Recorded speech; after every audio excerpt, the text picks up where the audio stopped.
Can everyone hear me? We're good? Yes. Good. So, today we are going to talk about hindrances. Today is what Bhante would call the first day blues or the second day blues, because it's the time when you're going to be met with a lot of different kinds of distractions, maybe a lot of sloth and torpor, maybe a lot of restlessness, whatever it might be. There are 5 basic hindrances that we'll talk about, and then there are subsets of those. There can be up to 16 in some lists, 12 in other lists, but it's the 5 basic precepts that we'll talk about. So what are the 5 basic, hindrances? The 5 basic hindrances are sensual craving, aversion, restlessness, doubt, and sloth and torpor. So yesterday I mentioned a little bit about these hindrances. And what I said was you have to treat your hindrances like friends. You have to treat them like teachers.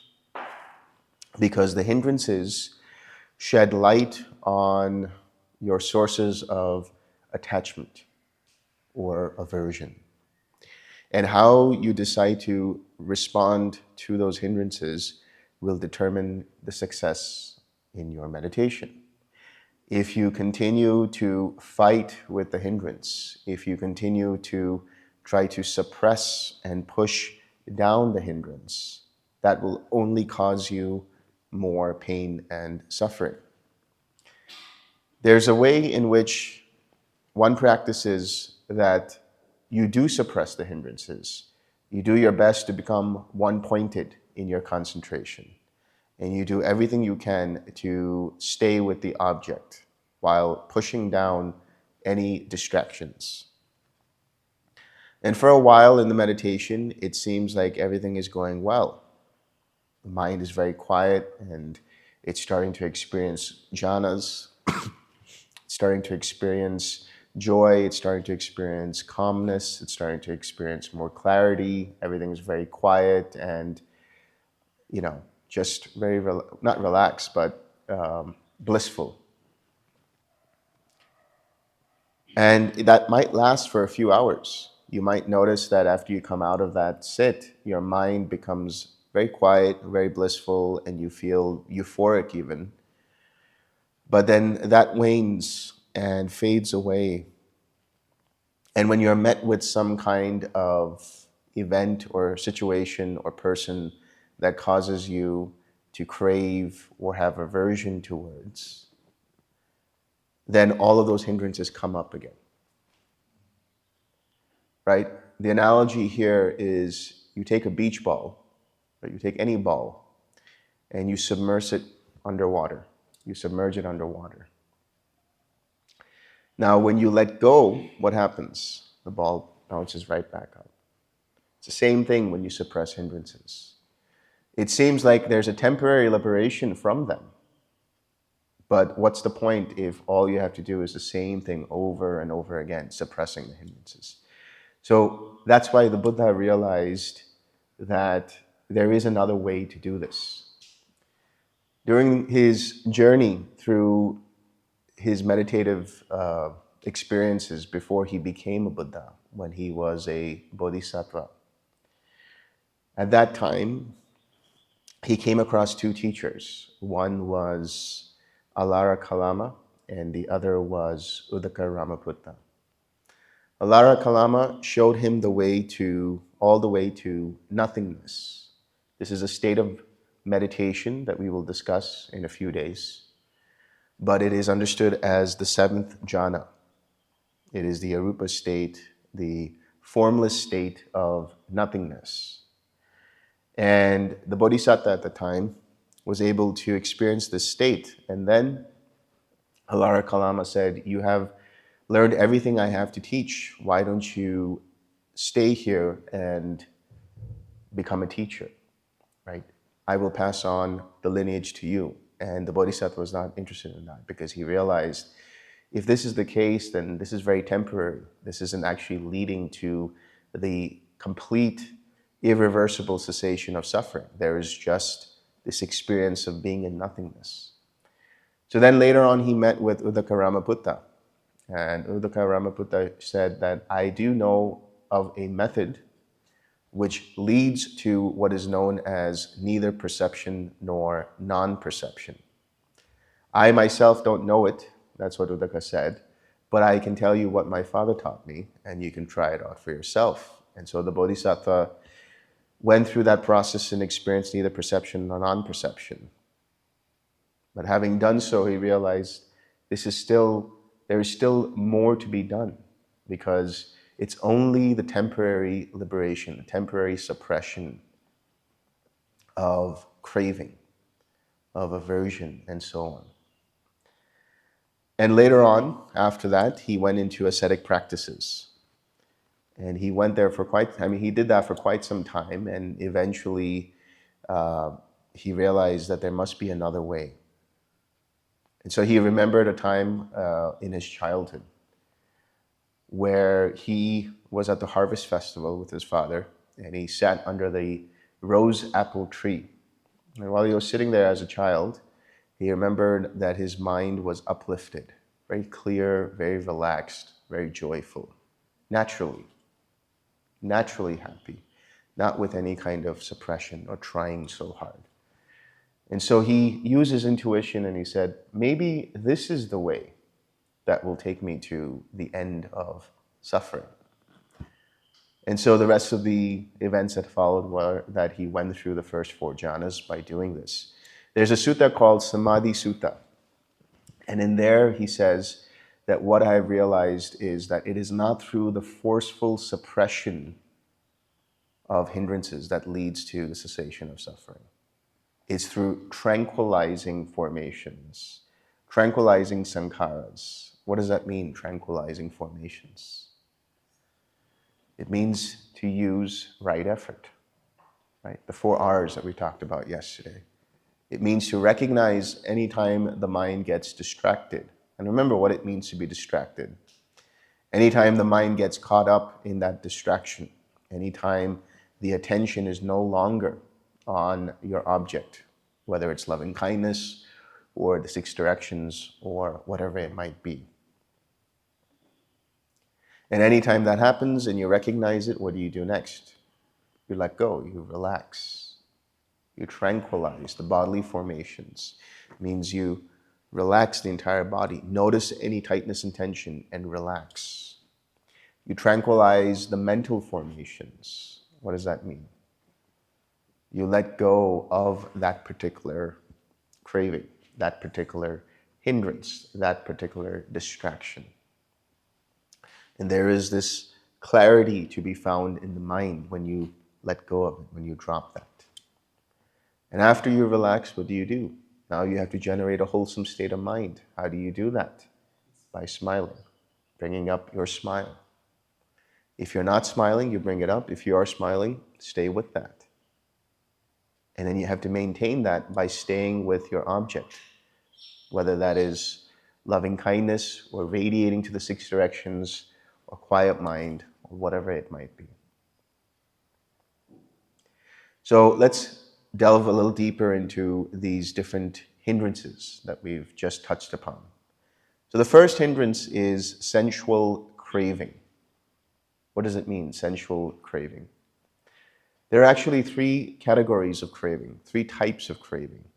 Sensual craving, craving for existence, and craving for non-existence. Right now, let's just touch on sensual craving.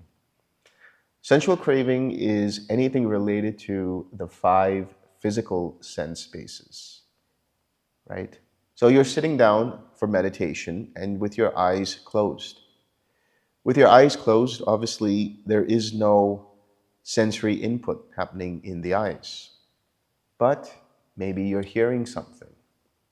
Maybe you hear the sound of a bird. Now your mind goes there. Your attention goes to the sound of the bird. And it starts to go into this loop of thinking about what kind of bird is it, and then thinking about a memory of when you heard that bird before, and then connecting that to something else. And before you know it, you are in a barrage and storm of different kinds of thoughts, unrelated to loving kindness, unrelated to your object of meditation. This is sensual craving. Getting distracted by what's happening in the outside world, outside your mind. Maybe you feel a fly on your arm, right? And you get distracted by that and you think about that fly. And the fly goes away, but you're still with that memory of that. And from there, you're thinking about something else. You're thinking about something else. You're thinking about something else. And you're going through this, what's known as mental proliferation or conceptual proliferation.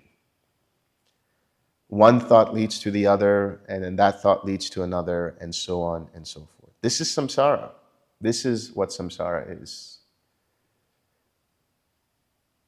All of samsara is made up of your thoughts. All of samsara is made up of the concepts you have about yourself and about the world around you.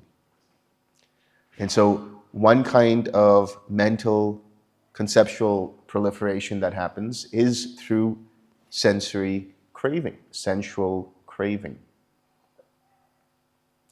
Now, how does sensual craving arise? What is the origin of sensual craving? What are the factors for sensual craving? In the short term, it's essentially because the mind or the body or the ear or whatever it is makes contact with a sensory object. And as a result of that, you experience that. Now, when you experience that, your mind goes to it and says, I like it or I don't like it. That's craving. And so that is the beginning of the mental proliferation. But there is a long-term factor, let's say, for sensual craving.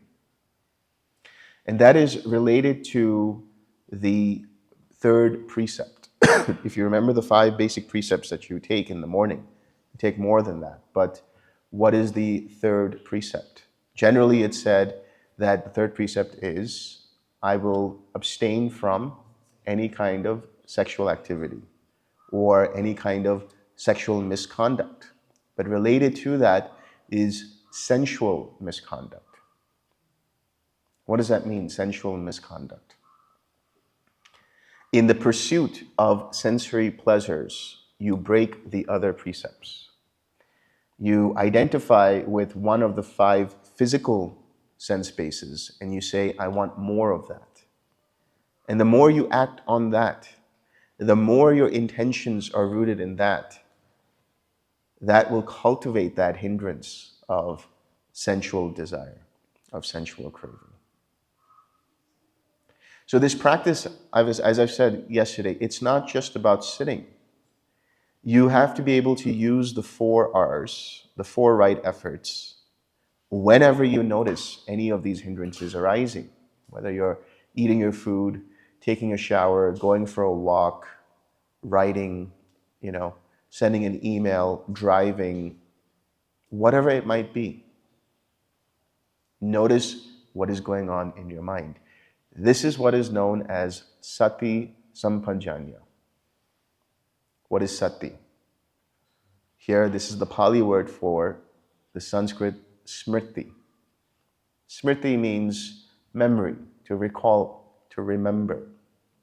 And in this context, that is what mindfulness is.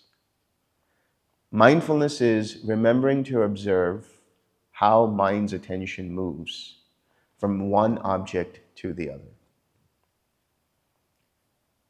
In other words, you are aware of your mental movements. As soon as you have lacked any kind of awareness, as soon as there is a slip in your attention, then distractions can come in. Then distractions can seep in, and now your mind starts to go in that direction. What is sampajanya? Sampajanya essentially means clear comprehension. That is the way I like to translate it. What are you comprehending? You are comprehending everything you're doing in that moment. If you are walking, you are walking. You know you are walking. If you are eating, you know you are eating. If you are tasting, you know you're tasting. If you are thinking, you know you're thinking. Now, some of you have done Vipassana, and that's part of the noting practice, right? Walking, walking, thinking, thinking, and all that. That's just one aspect. When you are able to do that and then bring in the relaxed step, then you're starting to establish right effort. Because the recognized step is part of that noting. You don't necessarily need to note in that way in your mind, verbally, thinking, thinking, speaking, speaking, whatever it is. You don't need to do that. As long as there is the bare awareness of what is going on, and you are aware of your mind's attention and where it is moving, then you are practicing sati sampajanya. Then you are practicing mindfulness and clear comprehension. That is how this is the equipment for samadhi, which we'll talk about in a few days. What is samadhi? Samadhi means the mind is unified and collected on its object of meditation, the unification of mind. So when we talk about sensual desire, the long-term factor for that is anytime the mind indulges in sensual pleasures or pursues sensual pleasures with the intention of owning them, with the intention of holding on to them. And in that desire, in that obsession to hold on to them, the mind makes a decision to break the other precepts. That is sensual misconduct, which can lead to the hindrance of sensual desire. What about aversion? Aversion or hatred or ill will. In this practice, what we are doing is we are cultivating the factors of the Eightfold Path. I'll be talking about that later on. But just understand that when we talk about the factors of the Eightfold Path, we're also talking about right intention. So when we talk about right intention, it is threefold. Letting go, that's called nekkhamma, renouncing, letting go of sensual craving. The cultivation of non-ill will and non-cruelty. That starts through the cultivation of loving kindness and compassion. So how do you let go of ill will? You're doing it already. You are cultivating loving kindness, and by doing that, you are letting go bit by bit of any kind of ill will. But how does ill will manifest? Because there are degrees of ill will. There are degrees of aversion. Right? There is the ill will that is the resentment towards someone. There's an ill will that is the, I don't like this person. I don't like this situation. I don't like being here, whatever it might be. Or there is the ill will that arises in the form of an aversion. Something bites you while you're meditating and your mind goes there and you get angry at that. You get upset by it. It's a painful experience. It's a painful sensation that your mind says, I don't like it. And so if your reaction to it is, I don't like it, why is that the case? Because you've been habituated to react in that way. You've been habituated to respond to situations in that way. So this practice of right effort is a process of reconditioning. Reconditioning from the unwholesome to the wholesome. Reconditioning from aversion to loving kindness. So what's the first precept? I will abstain from killing and harming living beings. Right? So what does that mean? I will let go of ill will. But anytime you get upset in your mind towards someone, anytime you get angry towards someone, even if you haven't done anything physically, even if you haven't said anything to that person, the fact that there is a resentment there, the fact that there is some mental unwholesome state there, that in itself starts to bring up the hindrance of ill will in the long term. So you will notice as we go through these talks that this practice and the Dhamma, the Buddha Dhamma, is really this very nested, interconnected process. So you're not just taking the precepts because it's a ritual or it's a ceremony. You're taking the precepts because it actually purifies the mind. It actually cultivates a wholesome mindset. So every time you have ill will, understand it was because at some point, mentally, verbally, physically, the first precept was broken. Now, there's no sense in trying to figure out what exactly was it that I did that caused this arising of ill will. The only thing you can do now is deal with what's happening in the present moment. What's the point of trying to figure out what happened 10 years ago that led to this karmic stream that led to this particular situation? Even the Buddha has said this. He has said, there are those who preach karma in such a way that everything that has happened is a result of karma, and therefore I have to blame everything on that. But what's the point of doing that if you can't deal with the situation in the present moment? And how do you deal with the situation in the present moment? Right effort. Recognizing there is ill will, recognizing the mind is getting irritated, recognizing the mind is getting distracted, relaxing any tightness and tension, coming back to your smile, and then returning back to your object. So the goal here is not to go deep in your practice to the point that you shut out the entire world. That's suppression. The goal here is to be able to have enough open awareness that both insights arise and hindrances arise. You have to be okay with hindrances arising. If you have an open awareness, you'll be able to catch your mind going off guard and seeing the hindrance coming up, and then being able to deal with that hindrance in that moment.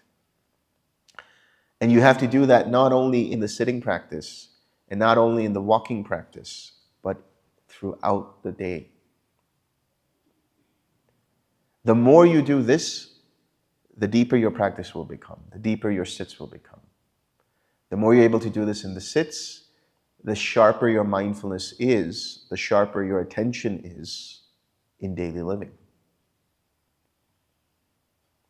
So that's ill will, aversion. Then we have what's known as restlessness and remorse. What is restlessness? Restlessness can be understood, as worry and regret. Worry. How does worry arise? Whenever you think about the future and you get caught up in whether this will happen or whether that will happen, will I succeed? How much money will I make this year? Will I land that job? Will I land that promotion? All of these things, they manifest as restlessness and anxiety and worry. What about remorse and regret? Thinking about the past. Oh, I shouldn't have said that to that person. I shouldn't have done that. If I only did this, then I wouldn't be in this situation. Right? So at the very, very subtle level, restlessness is also just the deep movements of the mind.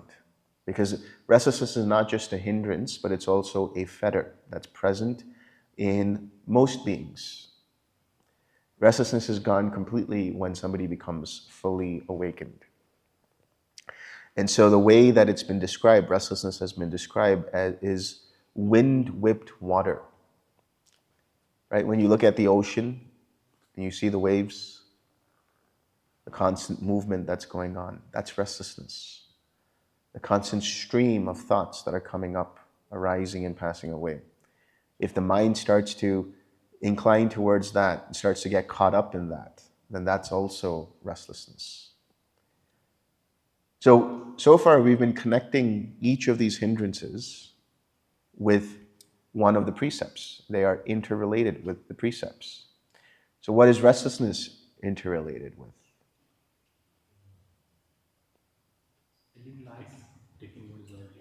Taking what is not given.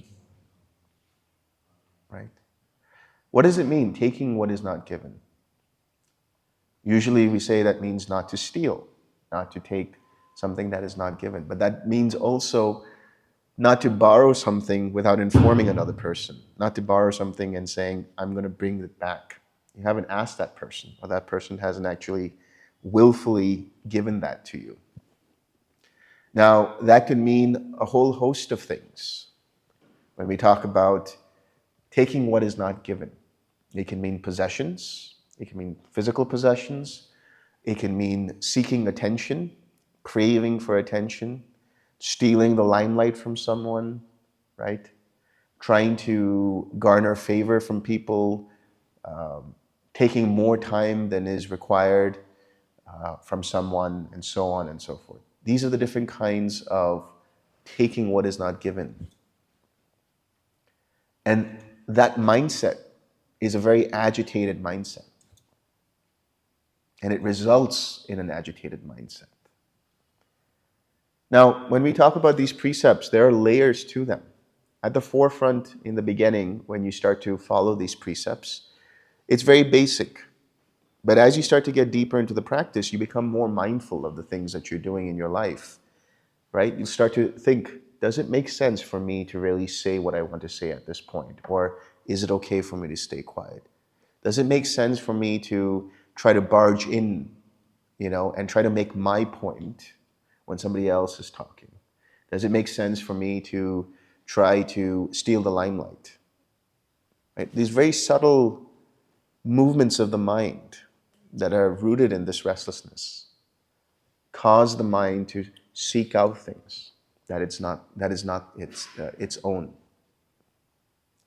So it can be possessions, it could be attention, it could be time, it could be money, it could be whatever it is. But that gives rise to an agitated mind, a restless mind. Then we have something called, excuse me, sloth and torpor. So sloth and torpor is essentially a mind that has lack of attention. That's one aspect. And the other is a mind that starts to become dull and fall asleep. Maybe that happened today in the morning meditation. It's okay, it happens. It's fine. But how do you deal with that sloth and torpor? There are different ways of dealing with sloth and torpor. First, let's understand what is the connection between sloth and torpor and another precept. That precept is refraining from or abstaining from indulging in intoxicants. So when we talk about intoxicants, the very basic of that is alcohol, right? Anything that dulls the mind. So that could be any kind of intoxicant. But as you start to follow the precepts, you notice that the mind also might have a tendency to overindulge in certain kinds of things. Right? We have so many different streaming platforms here in India. More so, I think, than in the US. And it's always vying for our attention, right? And what do? Oh, the latest show is out this weekend. I'm going to spend all weekend binging this first season of the show. And you do that, and how do you feel at the end of it? You feel like a zombie. You feel dull. Your mind is just tired, doesn't want to do anything. So the overindulgence in anything, the overuse of anything, is also part of that precept. Abstaining from that. Moderation in what it is that you do, whether it's reading or watching television or answering emails or listening to audiobooks, any kind of consumption.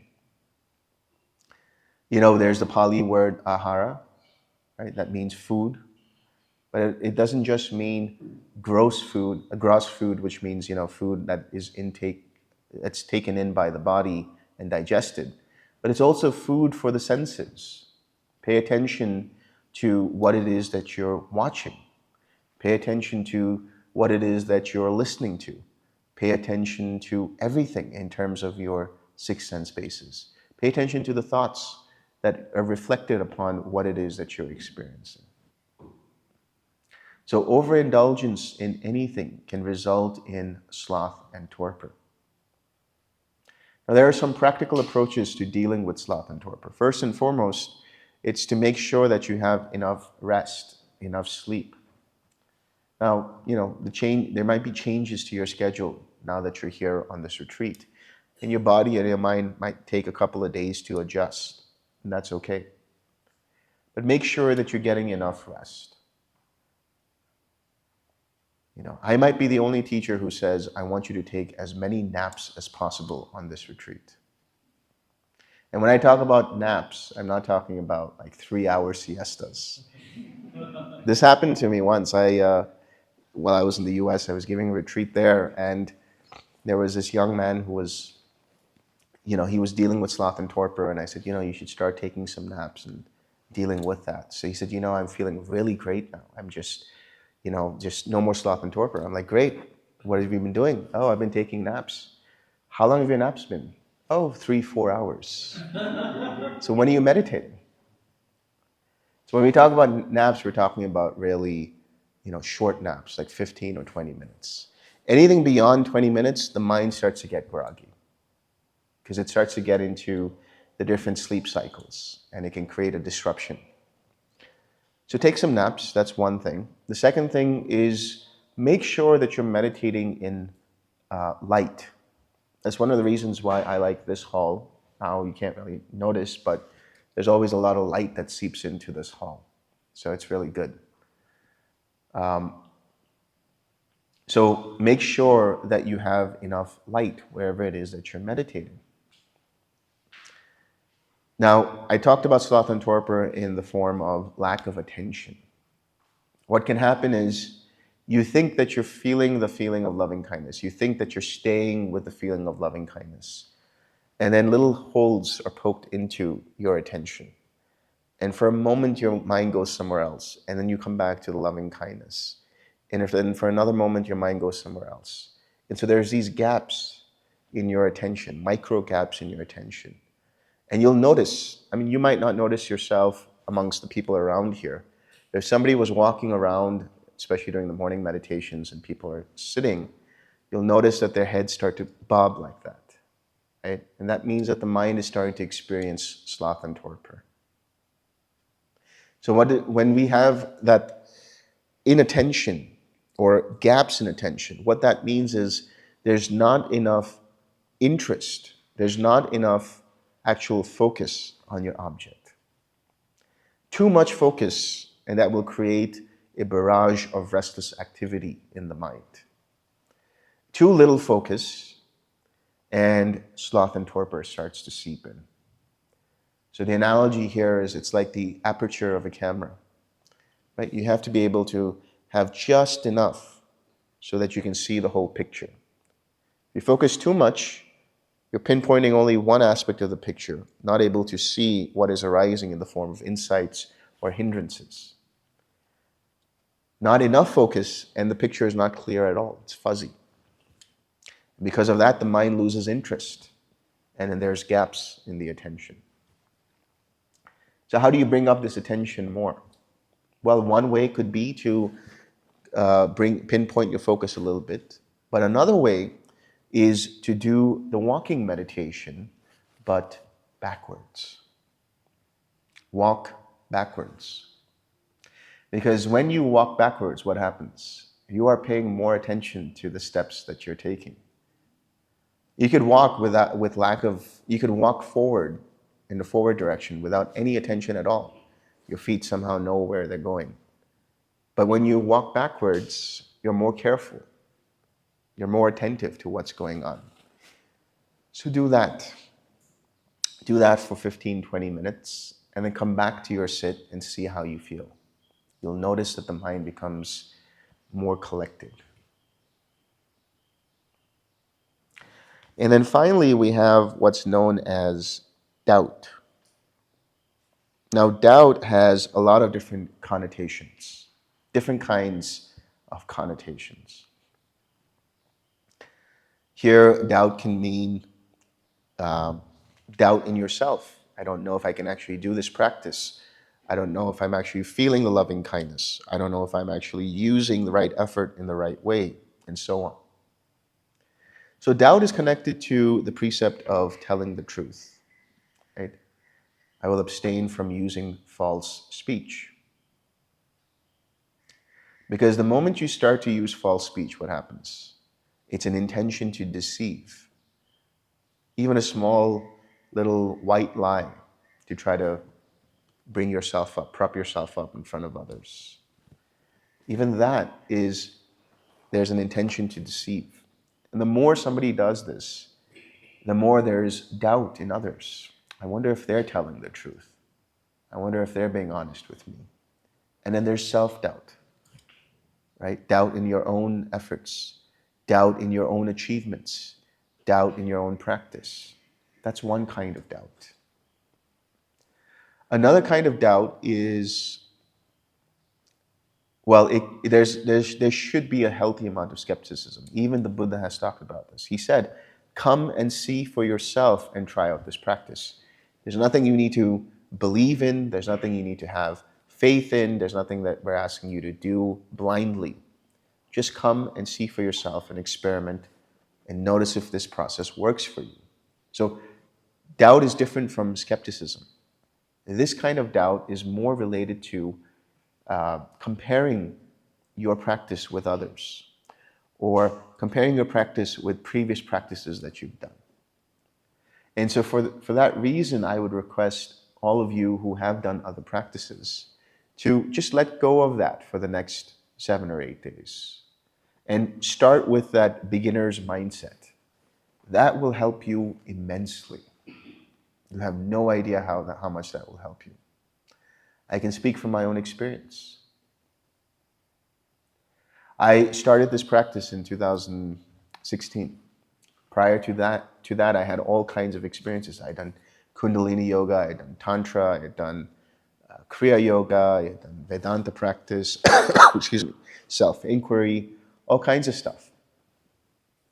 And I could have, I'd done Vajrayana, I'd done Dzogchen, Mahamudra, all of this. And I could have used all of that and I could have compared it to the practice that I was doing in Twim.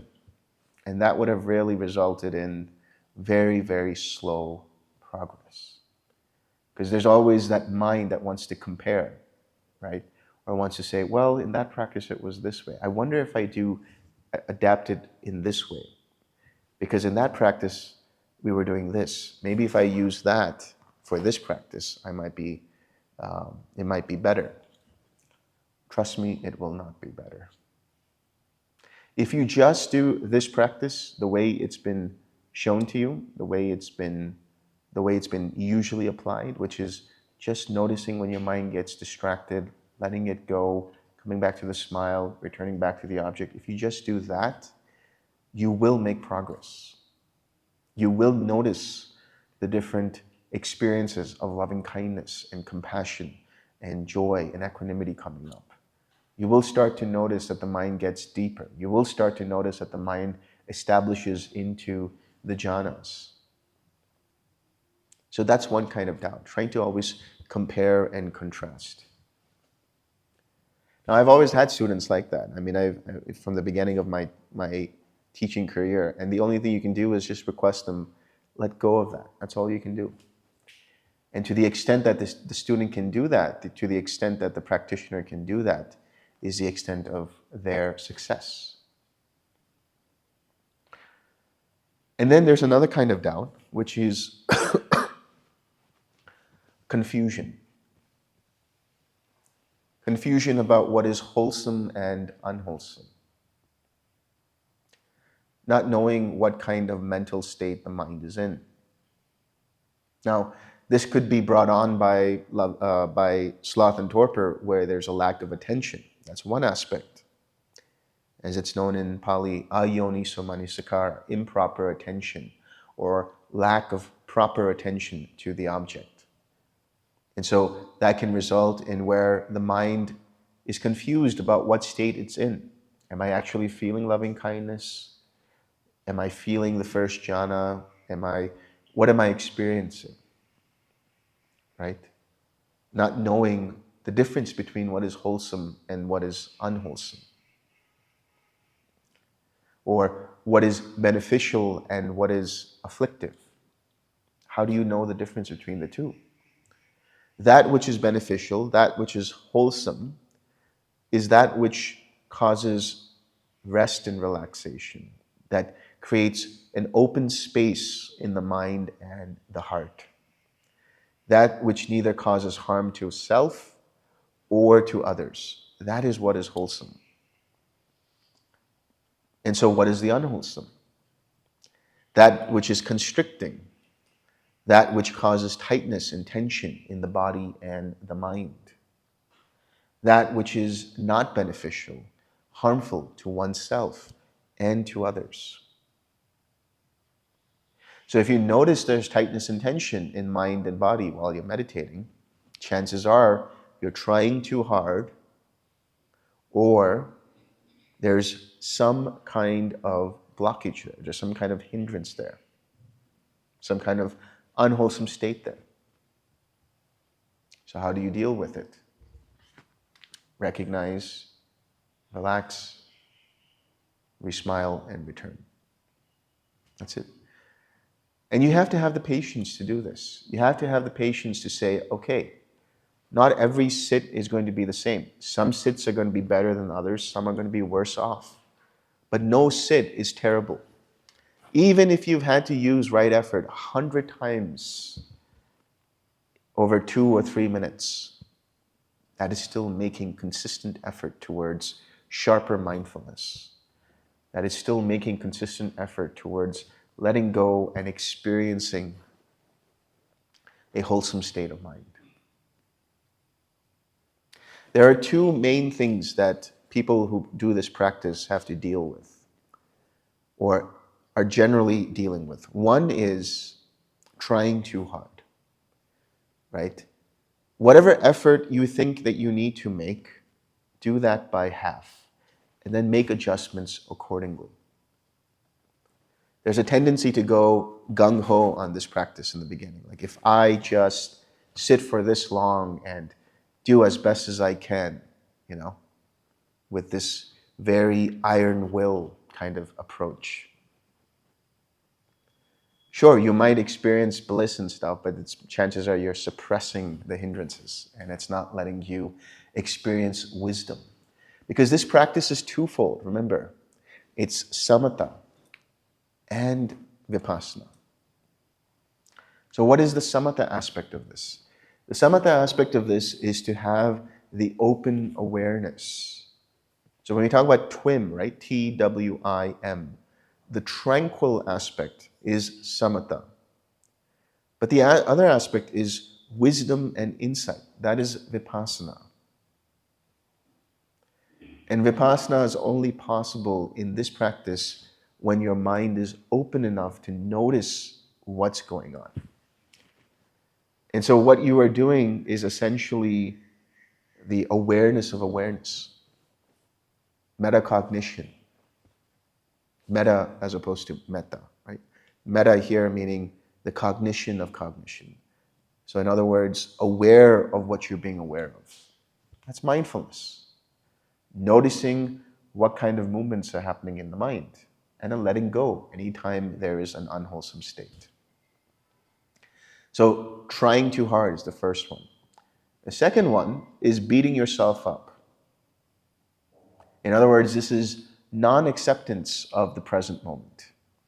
Non-acceptance of yourself.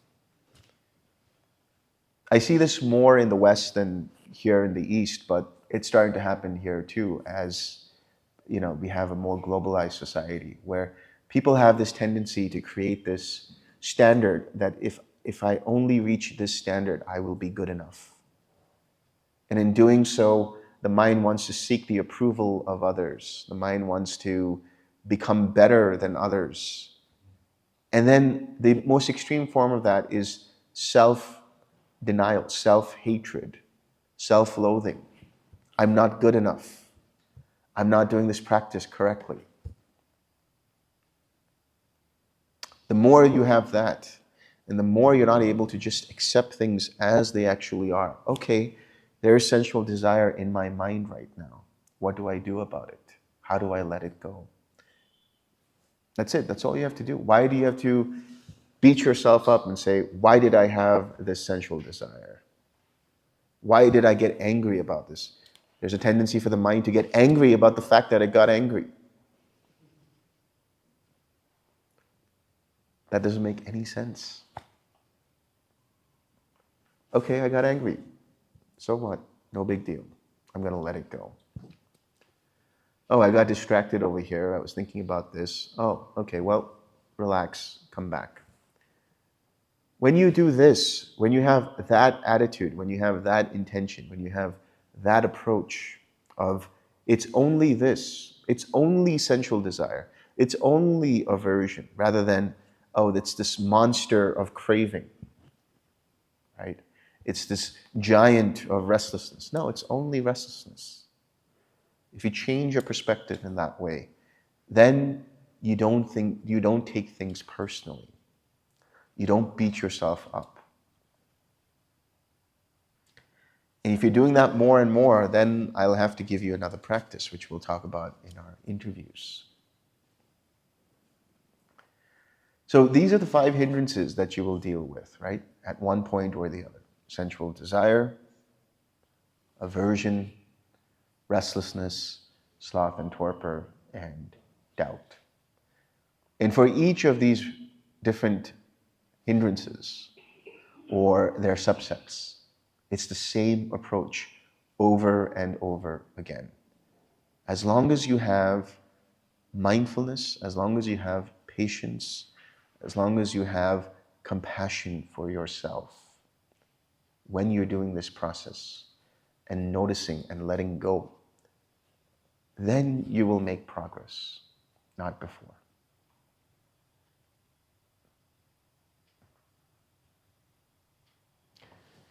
Any questions? Yeah. Why haven't you removed the release step? Because in recognizing and going to the relaxed step, you are releasing. It's a little redundant. Relax and release. See, what does it mean to release? When you recognize that you're distracted, the release is taking your attention away from the distraction and coming to the relaxed step. So by relaxing, you are essentially releasing as well.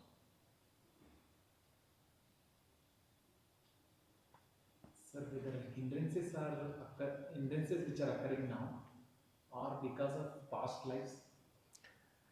Well, we don't know that, right? It could be because of a past life, it could be because of past choices, it could be because of whatever it is. But like I said, what's the point of trying to figure that out? The only thing you can deal with now is the present moment and the current situation.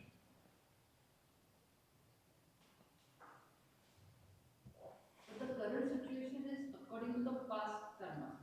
Maybe, maybe not. Dealing now is Huh? the present. What we're dealing with now is the present. But can we really say everything is karma? Can we say for a fact, with true vision and knowledge, that everything is karma? Or are we saying it because we've read it? You know, the Buddha has talked about this. There's a sutta called the Molya Sivaka Sutta. And in that, the Buddha says that there are those who say that everything that arises is due to karma. But then he also says, karma is just one aspect. There are other factors too. Karma in terms of the choices we've made in the past, but there's other factors like the environment or the climate. We have no control over that. The socioeconomic situation, we have no control over that. The health that we have no real control over what happens. I mean, look at me, I'm dealing with this cough, right? Is it because I did something? Is it because of something happened? I can't tell you. I mean, what's the point in trying to figure out how did this cold arise? Why am I coughing now? The only thing I can deal with is what do I do with this cough? How do I deal with it in this moment? So, sickness and health and different imbalances in the body are other factors, not associated with karma necessarily. Accidents can happen, right? You're going down the road and you bump into someone, you didn't intend to bump into them, and they didn't intend to bump into you, but it happened. So accidents is another aspect of it. So trying to figure out the cause and condition is one thing, to the extent of seeing the causes and conditions in relation to dependent origination. That this experience that I'm having now is a result of some kind of contact that has occurred in the past. But then trying to figure out it's because of this specific situation, it doesn't help. The only thing you can do now is, okay, I am met, excuse me, I am met with this difficult situation. What do I do about it? How do I perceive it? How do I deal with it? Do I identify with it? Do I have aversion towards it? Do I take it personally? Do I cling to it? What do I do with it? Or do I see it for what it actually is? That this process, this experience, this feeling arose due to certain causes and conditions, dependent upon those causes and conditions. Maybe I don't know those exact causes and conditions, but knowing for a fact whatever arose is dependent upon causes and conditions, then I know that whatever is being experienced right now is actually impermanent. And if it is impermanent, then trying to hold on to it will only lead to more suffering, will only lead to more dukkha, because I am taking it personally. But if I understand that it is impermanent, then I will not hold on to it, and I will just let it go, using right effort. That is how you deal with any situation which is bringing up craving, which is bringing up clinging, which is bringing up any kind of aversion, any of the hindrances. So right effort is the key to letting go of karma, old karma, new karma. We'll talk about that more as we talk about dependent origination. Yeah. Can you repeat about micro gaps in your attention when you were explaining sloth and torpor? When you experience sloth and torpor, what happens is, for a moment you think, excuse me, for a moment you think you are with your object of meditation, and then some kind of small thought slips into your awareness, and for a moment your mind goes there, and then that gap of going to that thought starts to become larger and larger and larger, and before you know it, you're no longer on your object and you're kind of in a dull mindset. Yeah. For the moment, and if you notice that there was a small gap in your attention to use the 4 hours. Yeah, notice that, and then bring a little bit more focus on your object. Yeah. Please elaborate more about the object of meditations. So here in this case, we're using Brahma Viharas, we're using loving kindness, right? Or we're doing the radiating to the 6 directions. That's the general object that we'll be using. Later on, as you progress, you'll be using the quiet mind. The quiet mind. That could be another object. That'll happen naturally. You don't get to choose your object in the beginning. The only object you use is loving kindness. And as you transition through the practice, when you have interviews with me, I will tell you, okay, this is what you're experiencing now. Now you change your object. So that's going to happen. Ways to focus on the object of What's that? What are the ways to focus on the object of meditation? Well, for one, you have to place your attention on something. So when you bring up the feeling of loving kindness, now you know what that feeling feels like. So now the intention is to just keep your awareness there. How to generate the feelings, either in the mind or either in the heart? Well, you use either statements like, may I be happy, may I be well, may I be free of suffering, or you use a gratitude practice, or you use a wholesome image, a wholesome memory, right? And that brings up a smile on your face that starts to bring up that warmth in your heart, and then your awareness rests in that feeling. And that happens for the first 10 minutes. And then you bring up a spiritual friend, and you stay with that spiritual friend. How we would differentiate between the feeling either in the heart or either in the mind? So if you're starting out, you only stay in the heart. That's all you do. You just stay in the heart if you're starting out. You just said that you don't get to choose your object of meditation initially. So if someone has been practicing and they have tried different methods and they have found something that works really well for them, why should they still keep trying to develop different ways and basically, develop practice with different object of meditations? That's what I'm saying. You don't keep changing. It happens on its own. So metta changes to karuna. Loving kindness changes to compassion. Compassion changes to joy. Joy changes to equanimity. And then the equanimity changes to quiet mind. But what if the it's not feeling based? Say someone has found natural progress with breath. So how does that gain? Like if I have been practicing just with breath, then why should I try to develop Well, it depends on what kind anything? of breath practice you're doing, because when we talk about Anapanasati, there's so many variations. There's the breath practice where you focus over here. There's a breath practice where you focus over here. There's a breath practice where you focus on just the movement of air up and down. But with loving kindness, what we found with Brahmaviharas is that it feels good. The breath practice, it's boring, frankly. It's very boring. So with Brahmaviharas, you're actually feeling some kind of spice, you know? It's very interesting. It's got its own vitality to it. Yeah. During the practice, you mentioned that first step is to bring that sense of loving kindness in your heart or mind or whatever. Then you stay with that feeling, right? And when you stay with that feeling, you stay with it, and then this feeling goes away, and you feel like you're radiating something, but there's nothing. The feeling is gone.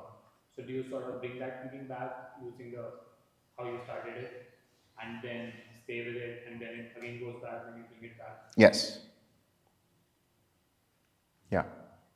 So, do we have different spiritual friends at different states? You choose only one. One person. Only one person. Yeah. So today, when I was trying to bring up the feeling, forgiveness came up Mm-hmm. as more interesting. Mm-hmm.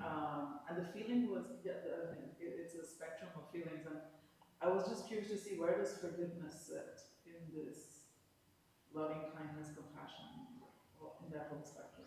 So the forgiveness practice is actually a supplementary practice, right? So when I talked about when someone doesn't feel like they can accept themselves, someone feels resentment towards things, then the forgiveness practice is used. And I will prescribe to people forgiveness practice, but that's only dependent upon the interviews. I wouldn't start off with forgiveness right on day one. It just depends on where you are, what's going on. And I'll only be able to know that with the interviews. If you've done forgiveness practice before, have you done it before? Well, it was just the Hawaiian practice of the Ho'oponopono. It just naturally came up as a statement instead of. Yeah, you don't want to do that. Just let that go. There is a way that we do forgiveness practice here, but we'll talk about that in the interview and see if you need that. And some people feel like forgiveness is a punishment. It's like, if I give you forgiveness, it's like, oh no, you did something wrong. Don't think of it that way. It's actually really, really helpful. Bhante Vimramsi did it for 2 years. He was inspired by the Ho'oponopono practice. And he developed this forgiveness practice when he was reading a book called Who Dies by Stephen Levine. And he tried this for 2 years, and it worked wonders for him. So there's, I think up there in the interview room, there's the books there. And I'll give you those books if you feel like you want to do forgiveness practice. So can we get distracted without having tightness in mind and body? Yes, of course. Yes. And that's the thing. Tightness and tension can be physical, where you feel constricted, but it can also be mental. Not necessarily a physical feeling of tightness and tension, but a mind that is constricted, a mind that feels that's not open enough, let's say, that doesn't have enough spaciousness to it. That could also be a feeling of tightness and tension. Sir, one more question can I ask?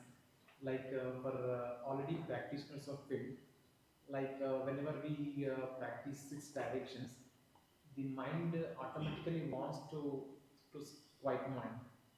But as you said yesterday, that we need to do each direction for 4 to 5 minutes. Yeah. Like here, we are bringing some energy to it, like we are intentionally radiating. Yes. Yes, that's what you have to do. Because you always need to start with some kind of balancing effort. And I'll talk about that tomorrow when I talk about the enlightenment factors.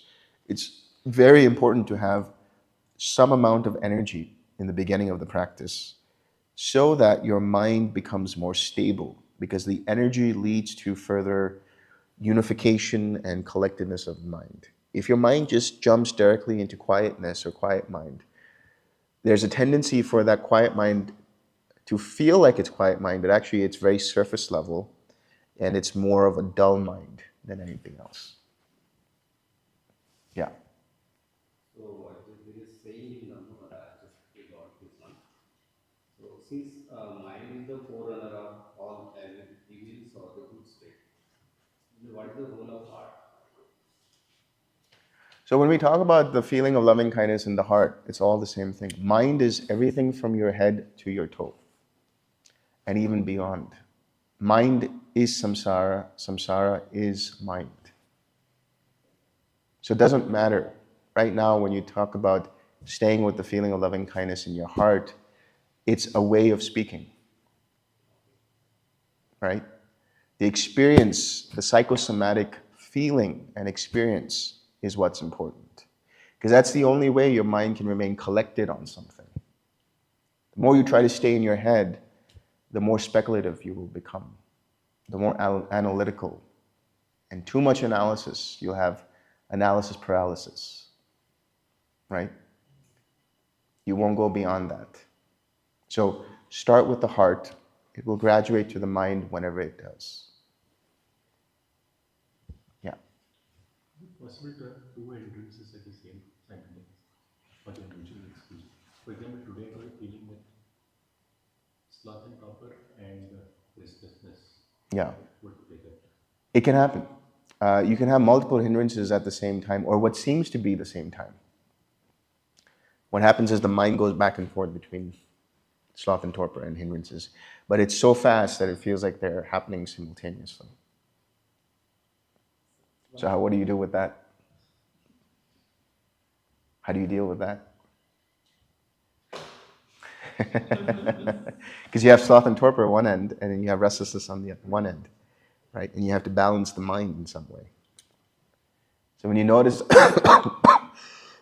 excuse me, when you notice that there's a tendency for the mind to have more restlessness, or the dominant hindrance is restlessness, let's say, so to speak, then you know that you want to have more tranquility. If the dominant hindrance is sloth and torpor, then you know you want to balance your focus a little more. Yeah. If feeling of loving kindness is not consistent across the time, but if pity arises, which is more interesting, is it advisable to put attention on pity and permeate it in the whole body? No. Because it's usually more interesting. It's still a distraction. Any factor of jhana is a distraction. Because what's happening is now you're taking that as your object, and now what happens is something else happens. The joy fades away, then equanimity happens.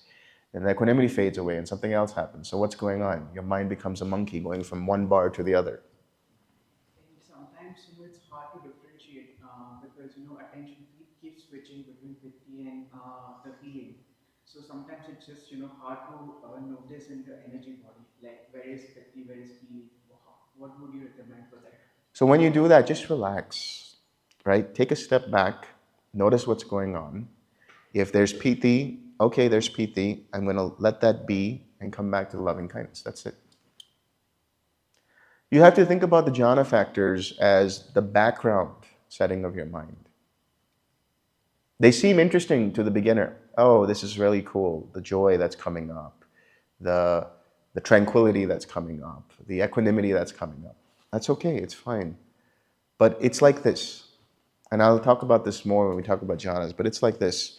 Let's say you are, having dinner with a friend, and you're having a great meal, and you're having a great conversation with that friend. And there's an ambient music in the background. But you're able to pay attention to your friend. You're able to listen to everything that they're saying. But let's say that ambient music starts to become louder and louder and louder. Now you're vying for attention. It's vying for your attention. Do I listen to the music or do I listen to my friend? And eventually, if the music becomes very loud, now you have to shout over the music and try to figure out what exactly that friend is saying. In the same way, when the piti arises, that's the ambient music. It's starting to take your attention away from the loving kindness. So take a step back, relax, notice that, say, okay, it's there, but I'm choosing to listen to my friend, my loving kindness. So what is the difference between in sloth and torpor one meditates, let us say he gets head down, and the state of neither perception and non-perception? What would be the difference, like in whether in neither perception and non-perception, whether the head gets down during the practice? Let's talk about that later. I did not get so. I said, let's talk about that later.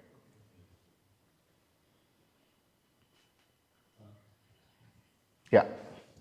Yeah, I think very useful things which you said. I just wanted to ask you that still more about sloth, and torpor. That sometimes while meditating, one feels that though one has been very very well rested, and you sit and you meditate, you tend to feel a little sleepy and you tend to doze off. And on the other hand, at a time like that, if you try putting in more energy into meditating, you end up trying too hard, and that causes sort of more tightness and tension. What is the right way to deal with that? If you could just give a few more suggestions. Yeah. So that's the key is there's a tendency for the mind to go flip-flop, and it's like a pendulum, right? And it just goes back and forth. If you put too much energy, then now you're in restlessness. If you relax too much, then you're in sloth and torpor. So you need to be able to find that sweet spot. And that's really taking micro steps.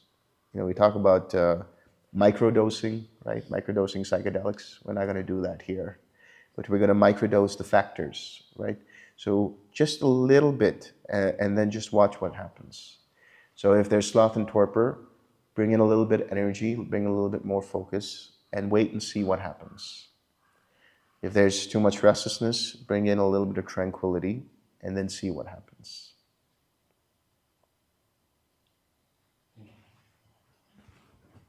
Since you mentioned psychedelics, so the intoxicants, alcohol or any drug that anything that dulls your mind is obviously a no-go. But say teas or coffees or psychedelics for that Mm-hmm. matter, something that uplifts your mind or what about that? What about cocaine? Cocaine uplifts the mind too. But those are addictive. I'm just trying to understand, in daily Yeah. life, how does one go about it? Should they, if someone wants to follow 5 precepts, they should quit even green teas and tea, coffee, everything? Not necessarily. The challenge here is, tea and coffee wasn't found during the time of the Buddha, so there's no way for him to say one way or the other. But I think you have to do what works for you.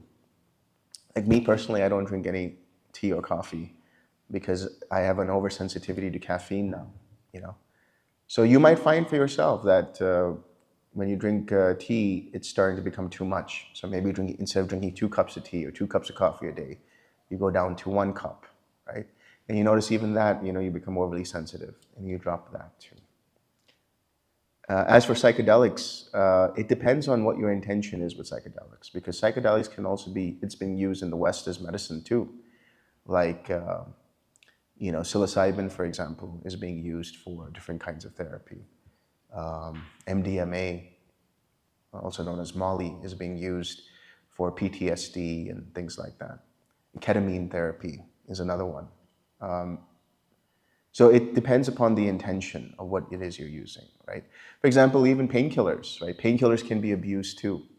So you have to see the set and setting, as they would say, and then what is that psychedelic achieving? Are you going into it because you want to have a good time, and then you become, you can't really become addicted to psychedelics, but the fact is that people do become sort of identified with it. It's like, oh, if I go and do it again, I might have a better experience, and so on and so forth. Maybe using it one time will open up the mind, be like, oh, there's more to life than this. But after that, you don't need it.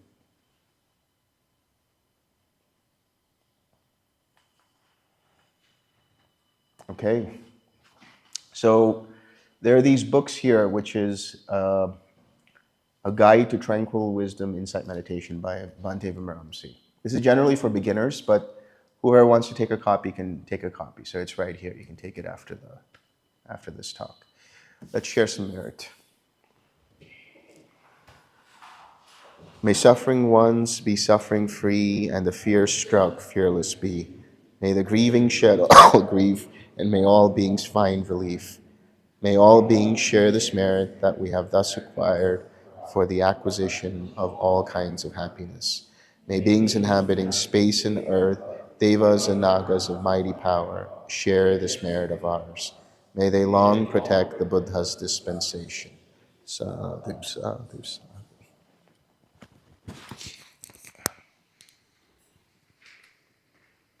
Vedanta.